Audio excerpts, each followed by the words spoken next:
sejamos fiéis simplesmente até o tempo se cumprir, e depois que recebemos, deixamos de ser fiéis. Para que nós não servimos a Deus focados simplesmente para aquilo que Ele pode nos dar. Porque a Bíblia nos ensina que nós temos que estar servindo a Deus dentro de uma igreja, lá fora, a Ele, não para aquilo que Ele pode nos dar, mas por aquilo que Ele é. Se você tiver um motivo para adorar a Deus, querido, não pode ser motivado pela promessa que Ele te fez. Não pode ser motivado simplesmente. Meu Deus, fiel és tu, Senhor. Louvado seja o teu nome, Jesus. Não pode ser incentivado simplesmente por coisas. Glórias e honras a ti. Não pode ser incentivado simplesmente por uma esposa dentro da igreja ou por um esposo. Deus quer que você o adore por aquilo que Ele é, soberano, digno, justo, reto, fiel. Aquele que criou todas as coisas. Deus quer a tua adoração perfeita para que Ele possa continuar guiando a sua vida. Quando nós buscamos a Deus por aquilo que Ele pode nos dar, querido, nós podemos perder tudo um dia. Mas quando nós buscamos o Rei da Justiça em primeiro lugar, a Bíblia diz que as demais coisas Ele acrescentava. E quando o Salomão, focado naquilo, falando, perceba aí o profeta, o sacerdote, aliás, falando como o rei da câmara, a Bíblia diz que ele dá Adonias e Adonais faz uma festa, tomando posse do trono, e quando está sendo tudo resolvido, a Bíblia diz que quando o rei fala para Salomão, pode chamar Salomão aqui, que ele vai ser ungido, abençoado agora, e a posse do trono é dele, segundo aquilo que eu prometi. A Bíblia diz que o rei mandou pegar o cavalo, mandou pegar as vestes do rei, mandou chamar os homens, chamar os sacerdotes, os aliados, e que fosse até o local onde estava o trono do rei, para que acabasse com a festa de Adonias e Salomão pudesse tomar, sentar no trono daquilo que Deus prometeu. Agora eu te pergunto uma coisa: você está preparado para quando Deus te enviar até um local aonde Deus prometeu?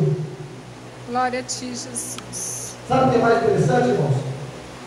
Que às vezes aquela terra que Deus prometeu para nós, você está achando que você vai chegar naquela terra, vai estar livre também. O acesso vai ser fácil. É só chegar e tomar posse, sentar. Segundo a história diz, a Bíblia diz para mim que Josué e Caleb enviou espias da terra que Deus tinha prometido o povo, que mandava leite e mel. Só que quando os espias chegaram na terra e se esconderam até que o pastor Marcos estava pregando sobre o dia da rapa, da prostituta, quando eles chegaram na terra, a Bíblia diz, irmãos, que a terra era tomada posse do quê? De inimigos, gigantes. E a terra, por falar na leite e mel, era uma terra próspera, era uma terra verdejante, era uma terra onde Deus tinha criado um povo seu, enquanto quem estava usufruindo eram os inimigos.